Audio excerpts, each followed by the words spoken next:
One thing that you learn about racing along the way is that for every defense they make, there's often a counter offense you can make, but it'll still give you a window to get through, small as it might be. The Bus Stop Chicane at Spa embodies that well, and I'm going to show you a move that happens here time and time again, and given how often Spa comes up in sim racing, it's worth keeping in mind, not to mention numerous other places that it can apply. I'll show you the move first with our commentary, then we'll break it down. Let's go. Thanks to VRS for their channel support. Get 5% off all their hardware via the link in the video description, including the DFP15 wheelbase and pedals that I use for razor sharp accuracy on PC. They are superb.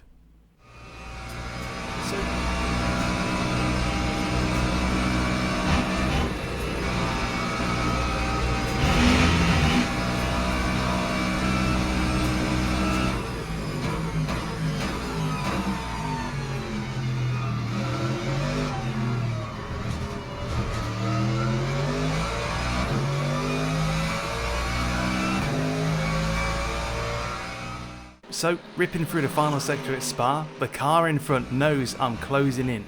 I'm in the slipstream, close enough to warrant some kind of defense, and what he does is move and hold the inside. It's very reasonable, and I do exactly the same. This is done to discourage me from thinking I can lunge for the inside line under braking. If he's there, I can't be. However, that still leaves the outside free. I drive deep under the brakes to draw alongside them and hold the outside.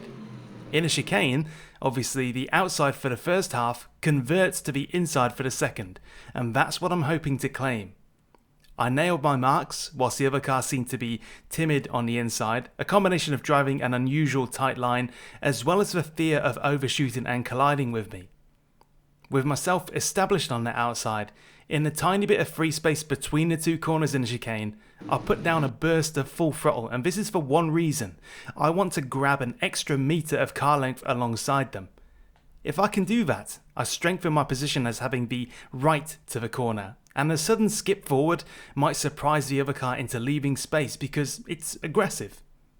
It works, and whilst I find myself clattering over that sausage curb more than a clumsy hot dog vendor at a baseball game during an earthquake, the other guy appears to reactively open his steering as well and finds himself driving wide out of a turn, even straying onto that ripple curbing and catching a little bit of wheel spin. It felt great to make this outside overtake stick.